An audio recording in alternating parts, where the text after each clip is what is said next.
अगर अर्जेंटीना की तरफ से JF-17 के बदले तेजस को खरीदने का मन बनाया जाता है, तब भी हम तेजस को अर्जेंटीना को इतनी आसानी से एक्सपोर्ट क्यों नहीं कर सकते। जब भारत की दूसरी एयरक्राफ्ट कैरियर की सी ट्रायल बार बार डिले हो रहा है, इसी बीच चाइना की तरफ से काफी तेजी से ही अपनी तीसरी एयरक्राफ्ट कैरियर को बनाना शुरू किया जा चुका है। चाइना के द्वारा अभी ऑफिशियली स्वीकार किया जा चुका है कि चाइनीज कंपनीज के द्वारा डेवलप किए गए AI सिस्टम से सिमुलेटेड डॉगफाइट में टॉप रैंक के चाइनीज फाइटर पायलट भी सर्वाइव नहीं कर पा रहे और आगे चल के सिस्टम J-20 में भी इंटीग्रेट होने वाली है। और अंत में साउथ कोरिया की KF-21 एयरक्राफ्ट की पहली प्रोटोटाइप को डिस्प्ले करने के बाद अभी किस वजह से इसको डिसमेंटल करना शुरू किया गया है, ऐसे ही कुछ और खबरों के बारे में हम आज की वीडियो में बात करने वाले हैं। नमस्कार दोस्तों, मेरा नाम है अंशुमन नायक और आप सभी का बहुत बहुत स्वागत है इंडियन डिफेंस न्यूज की डिफेंस टॉक सीरीज में, जहां पर हम रोज नए नए डिफेंस अपडेट्स के बारे में बात करते हैं। तो चलिए देर न करते हुए आज की वीडियो शुरू करते हैं। आज की पहली अपडेट तेजस और JF-17 को लेकर। पिछले हफ्ते एक अपडेट सामने आया था जिसमें ये बताया गया था कि अर्जेंटीना की तरफ से भी तेजस को खरीदा जा सकता है, क्योंकि अभी वो अपनी पुरानी एयरक्राफ्ट को रिप्लेस करना चाहते हैं और उसके लिए एक नए लाइटवेट एयरक्राफ्ट को ढूंढ रहे हैं। और इसके लिए वो पहले तो साउथ कोरिया के साथ उनकी FA-50 फाइटर जेट के लिए बातचीत कर रहे थे, लेकिन वो डील आगे नहीं बढ़ पाने की वजह से वो अभी चाइना से JF-17 को खरीदने की कोशिश कर रहे हैं। लेकिन इसमें चाइना की तरफ से जो प्राइस उनको JF-17 के लिए ऑफर किया जा रहा है, ये अर्जेंटीना को पसंद नहीं आ रहा और इस बात को लेकर अभी अर्जेंटीना की तरफ से चाइना के साथ नेगोशिएशन किया जा रहा है। साथ ही अर्जेंटीना की तरफ से चाइना को ये बताया जा रहा है कि अगर वो JF-17 की प्राइस को कम नहीं करते हैं तो वो आगे चल के भारत से तेजस को खरीदने के लिए बातचीत शुरू कर सकते हैं। अब यहाँ पर हो सकता है तेजस उनके लिए एक अच्छा ऑप्शन होने वाला है, लेकिन यहाँ पर तेजस में कुछ ऐसे पार्ट्स मौजूद है जो कि यूके के कंपनीज के द्वारा बनाया जाता है, जैसे कि इसका इजेक्शन सीट होगा या फिर रेडोम वगैरह हो गया। इनको ब्रिटिश कंपनीज की तरफ से ही मैन्युफैक्चर किया जाता है। वैसे इजेक्शन सीट को मार्टिन बेकर की तरफ से मैन्युफैक्चर किया जाता है, जो कि आप सब जानते होंगे। लेकिन तेजस का जो रिफिलिंग प्रॉब है, इसको भी ब्रिटिश कंपनी कोवाम की तरफ से मैन्युफैक्चर किया जाता है। तो ऐसे में अर्जेंटीना और यूके दोनों के बीच संबंध अच्छे नहीं है और 1982 में फॉकलैंड में हुई लड़ाई की वजह से इनका आपस में नहीं बनता है। और साउथ कोरिया के साथ जो FA-50 डील होने वाली थी, उसकी भी आगे ना बढ़ने का एक मेजर कारण यही था कि उसमें काफी सारे यूके मेड पार्ट्स का इस्तेमाल किया जाता है। तो यहाँ पर मेरे हिसाब से तेजस को अर्जेंटीना को एक्सपोर्ट करने के जो चांसेस है वो काफी हद तक रिड्यूस होने वाली है। अब JF-17 की बात करें तो इसमें भी मार्टिन बेकर की PL-16 सीरीज की सीट का इस्तेमाल किया जाता है, लेकिन चाइना के पास इसका इंडिजिनस ऑप्शन मौजूद है और वो अभी ब्रिटिश इक्विपमेंट की जगह पर अपनी JF-17 में अपने इंडिजिनस सिस्टम को लगाकर अर्जेंटीना को ऑफर कर रहे हैं। और अभी चाइना की तरफ से J-10 या K-8 सीरीज की ट्रेनर एयरक्राफ्ट में जो HTY-5 या HTY-7A जैसे इजेक्शन सीट का इस्तेमाल होता है, उसको अर्जेंटीना को ऑफर किया जा रहा है। अब ऐसे में अर्जेंटीना में भी JF-17 की प्राइस को थोड़ा कम करने के लिए चाइना के साथ ऐसे नेगोशिएशन कर रहा है कि अगर आप इसकी प्राइस को कम नहीं करेंगे तो हम तेजस को खरीद लेंगे। लेकिन जहां तक बात रही तेजस को असल में खरीदने की, तो इसमें काफी सारी दिक्कतें सामने आ सकती हैं। इसलिए अगर अर्जेंटीना की तरफ से सीधे आके हमको इसके लिए अप्रोच भी किया जाता है, तब भी अगर हम उसे यूके बेस्ड सिस्टम के बदले कोई अलग ऑप्शन ऑफर नहीं कर पाते तो ये डील कभी भी आगे नहीं बढ़ पाएगी। अब आगे बढ़ने से पहले एक छोटा सा अनाउंसमेंट है। आप में से बहुत सारे लोग ये बोल रहे थे कि हमारा डिस्कॉर्ड सर्वर को बनाया जाए जिसमें डिस्कशन वगैरह किया जा सकता है। तो हमने एक डिस्कॉर्ड सर्वर को अभी बनाया है, जिसको आप चाहें तो ज्वाइन कर सकते हैं। उसका लिंक मैंने आज हमारे कम्युनिटी टैब में डाल दिया था, लेकिन अगर आप चाहें तो इस वीडियो के डिस्क्रिप्शन में या फिर पिन कमेंट के अंदर भी मैं उसका एक लिंक डाल दूंगा, जहाँ पर आप उसको जाके ज्वाइन कर सकते हैं। अगला अपडेट INS विक्रांत को लेके।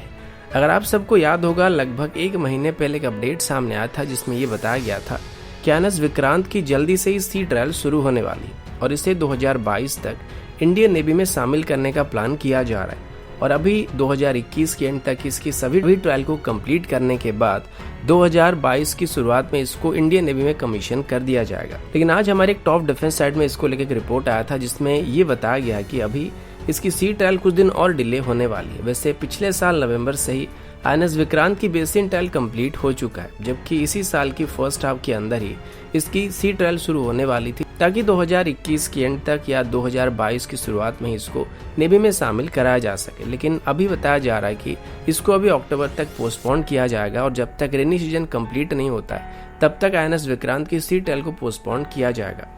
यानस विक्रांत की आखिरी ट्रायल होने वाली थी, जिसमें इसकी मशीनरीज के साथ साथ सेफ्टी सिस्टम की ट्रायल होने वाली है। और ये ट्रायल कंप्लीट होने के बाद इससे सीधे तौर पर MiG-29 फाइटर जेट को टेक ऑफ पर लैंडिंग करने की ट्रायल होने वाली थी, जिसके बाद इसको पूरी तरीके से ऑपरेशनल घोषित किया जाएगा। लेकिन फिलहाल अभी इसमें कुछ और डिले होने की उम्मीद किया जा रहा है। लेकिन अगर दूसरे तरफ चाइना की बात करें तो हाल ही में मिली कुछ रिपोर्ट के मुताबिक चाइना की तरफ से अभी काफी तेजी से अपनी दूसरी इंडिजिनस या ऑफिशियली अपनी तीसरी एयरक्राफ्ट कैरियर को बनाना शुरू कर दिया गया है और अभी इसमें काफी प्रोग्रेस नोटिस किया जा चुका है। पहले ही चाइना के पास अभी 2 ऑपरेशनल कैरियर मौजूद हैं और अभी चाइना जिस नए एयरक्राफ्ट कैरियर को बना रहा है, जिसमें चाइना कैटapult सिस्टम का इस्तेमाल करने वाला है, जिस वजह से ये चाइना का अब तक का सबसे एडवांस कैरियर होने वाला है। अगला अपडेट भी चाइना को लेके है। आप सभी को कुछ दिन पहले मैंने बताया था कि चाइना की तरफ से अभी अपने पायलट्स को एआई की मदद से ट्रेनिंग देना शुरू किया जा रहा है और चाइना की तरफ से अभी काफी हेविली एआई सिस्टम के ऊपर इन्वेस्ट करना शुरू किया गया है। और चाइना का ये जो एआई सिस्टम है ये अपने आप ही सीख रहा है, जिस वजह से जब इसको शुरुआत में बनाया गया था तब इसको चाइनीज एयरफोर्स के फाइटर पायलट आसानी से हरा देते थे, लेकिन जैसे जैसे ये सीखता गया तो धीरे धीरे इसको हराना मुश्किल होता गया और अभी चाइना के जो एआई सिस्टम ये टॉप चाइनीज फाइटर पायलट को डॉग फाइट में हरा रहा है और अभी इससे जितना काफी मुश्किल हो चुका है। हालांकि अभी बस इसको चाइना एक सिमुलेटर के तौर पर ही इस्तेमाल कर रहा है, लेकिन आगे चल के यही एआई सिस्टम को चाइना अपनी फाइटर जेट में भी इंट्रोड्यूस करने वाला है। अब अगर ये डॉग फाइट में रियल पायलट्स को हराने लगा है तो इसका मतलब साफ है कि चाइना की जो एआई सिस्टम ये काफी एडवांस हो चुका है और अभी यूनाइटेड स्टेट की तरफ से भी पिछले साल AI system versus human pilot को लेके एक डॉग फाइट को सिमुलेट किया गया था, लेकिन यूएस की तरफ से बताया गया था कि हालांकि एआई सिस्टम काफी कैपेबल है, लेकिन ह्यूमन पायलट के साथ मैच करने के लिए अभी सक्षम नहीं है। पर उस दौरान एक एआई सिस्टम ने रियल F-16 के पायलट को भी हरा दिया था।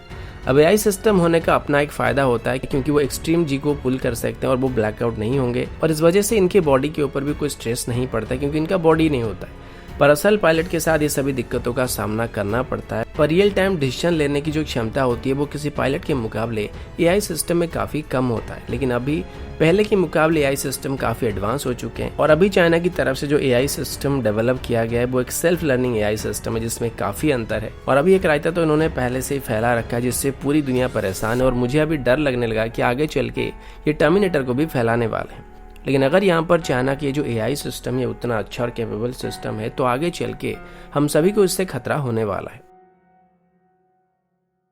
अगला अपडेट साउथ कोरिया की KF-21 फाइटर प्रोग्राम को लेके। इसी साल अप्रैल में जब इसको लॉन्च किया गया था तो इसको लेके काफी सारे हाइप क्रिएट हुआ था कि साउथ कोरिया की तरफ से अभी अपनी पहली indigenous next generation fighter jet को डेवलप कर लिया गया है और इसी बात को लेके भारत को भी थोड़ा बहुत क्रिटिसिज्म का सामना करना पड़ा कि HAL अभी तक एमका को डेवलप नहीं कर पा रहा है, जबकि साउथ कोरिया की तरफ से अपनी खुद की 5th जनरेशन एयरक्राफ्ट को डेवलप कर लिया गया है। वैसे टेक्निकली KF-21 को एक 5th जनरेशन एयरक्राफ्ट नहीं बल्कि 4.5 जनरेशन से थोड़ा बेहतर एयरक्राफ्ट कहा जा सकता है और इसको आप हमारी twin engine tech based fighter की कैटेगरी में डाल सकते हैं। भले इसका जो एयरफ्रेम है वो स्टेल्थी डिजाइन के ऊपर बेस्ड है, लेकिन इसमें कोई भी इंटरनल वेपन स्टेशन मौजूद नहीं है, जिस वजह से ये 5th जनरेशन एयरक्राफ्ट फिलहाल के लिए नहीं होने वाला है। पर अभी KF-21 को लेकर एक अलग ही कंट्रोवर्सी शुरू हो चुका है क्योंकि इसे इनिशियली अप्रैल में रिवील करने के बाद अभी इसको डिसमेंटल करना शुरू कर दिया गया और अभी इसकी लैंडिंग गियर से लेके इसके बाकी सारे मेजर कंपोनेंट्स को भी धीरे धीरे इसकी प्रोटोटाइप से डिसमेंटल किया जा रहा है। और अभी इसी बात को लेके सवाल किया जा रहा है कि मे भी ये पूरी तरीके से तैयार नहीं हुआ था, लेकिन बस ऐसे ही हड़बड़ी में आके इसके एक मॉडल को डिस्प्ले करने के चक्कर में इसकी प्रोटोटाइप को असेंबल कर दिया गया था। बाकी अभी तक इसको लेके कोई टेस्टिंग भी नहीं किया गया था। साथ ही इसकी जो ऑफिशियल टेस्ट फ्लाइट का डेट है वो अगले साल तक होने वाली है, लेकिन अभी इसकी प्रोटोटाइप को डिसमेंटल करने की वजह से साउथ कोरिया को काफी नेगेटिव कमेंट मिल रहे हैं, लेकिन असल में बात क्या अभी तक क्लियर नहीं हो पा रहा क्योंकि साउथ कोरिया की कोरियन एरोस्पेस इंडस्ट्रीज का कहना है कि जो डिसमेंटल प्रोसेस ये पहले से ही प्लान किया गया था और इसमें कोई भी अनयूजुअल बात नहीं है। मे बी वो इसको हाइप क्रिएट करने के लिए पहले असेंबल कर रहे थे और दुनिया को दिखाना चाहते थे और इसी वजह से इसके एक मॉडल को वहाँ पे डिस्प्ले कर दिया गया था, जो कि बाहर से तो कंप्लीट दिख रहा था, लेकिन मे बी इसके अंदर बहुत सारे काम अभी भी बाकी थे जिसको आगे चल के वो लोग धीरे धीरे कंप्लीट करने का प्लान कर रहे थे और इसी वजह से इसकी जो टेस्ट फ्लाइट है वो अगले साल तक करने का प्लान किया गया था। अगला अपडेट जम्मू एंड कश्मीर को लेके। अभी PM नरेंद्र मोदी जी के द्वारा जम्मू एंड कश्मीर को लेके एक ऑल पार्टी मीटिंग को बुलाने के बाद इसको लेके तरह तरह की उम्मीदें लगाई जा रही है। कुछ लोगों का अंदाजा ये कि शायद अभी जम्मू एंड कश्मीर को दोबारा से स्टेटहुड लौटाया जाने वाला है और इसके लिए पहले से ऑपोजिशन की तरफ से डिमांड किया जा चुका है और कश्मीर के अलग अलग सेपरेटिस्ट लीडर और महबूबा मुफ्ती की तरफ से भी जो आर्टिकल 370 उसको रिस्टोर करने का डिमांड किया जा रहा है। अभी तक ये क्लियर नहीं हुआ कि जम्मू एंड कश्मीर को लेके भारत सरकार अभी क्या डिसीजन लेने वाला है, क्योंकि आर्टिकल 370 को हटाने के बाद ये पहली बार है जहां पर पीएम नरेंद्र मोदी जी के द्वारा एक ऑल पार्टी मीटिंग को बुलाया जा रहा है, जिसमें लगभग 14 पॉलिटिकल पार्टीज के लीडर शामिल होने वाले हैं और ज्यादातर उम्मीद यही किया जा रहा है कि इसमें जम्मू एंड कश्मीर को स्टेटहुड को वापस करने का प्लान किया जा रहा है, क्योंकि इस बात को लेकर पहले से ही सरकार की तरफ से अंदेशा दिया गया था कि सही टाइम आने पर जम्मू एंड कश्मीर को स्टेट बना दिया जाएगा। लेकिन यहाँ पर एक और स्पेकुलेशन है कि यहाँ पर जम्मू एंड कश्मीर को भी अलग किया जा सकता है, यानी कि जम्मू से कश्मीर को अलग कर दिया जाएगा और मे भी इसी बात को लेके कंप्लीट पॉलिटिकल रोड मैप को तैयार करने के लिए एक प्लान किया जाएगा, जिसके लिए ऑल पार्टी मीटिंग को बुलाया गया है। पर अभी इसी बात को लेके पाकिस्तान की तरफ से भारत को वार्निंग देना शुरू कर दिया गया है और पाकिस्तान की फॉरेन मिनिस्टर साहब महमूद कुरैशी की तरफ से अभी ये बताया गया कि अभी भारत कश्मीर में जो भी करने वाला है वो गलत है और पाकिस्तान कश्मीर में होने वाली किसी भी डेमोग्राफिक चेंज को बर्दाश्त करने वाला नहीं है। अब देखा जाए तो अब फिलहाल ये नहीं पता कि क्या होने वाला है, लेकिन फिर भी पाकिस्तान इसको बर्दाश्त करने वाला नहीं है। तो दोस्तों अभी के लिए इतना ही, मिलता हूँ आपसे अगले वीडियो में, तब तक के लिए जय हिंद, वंदे मातरम।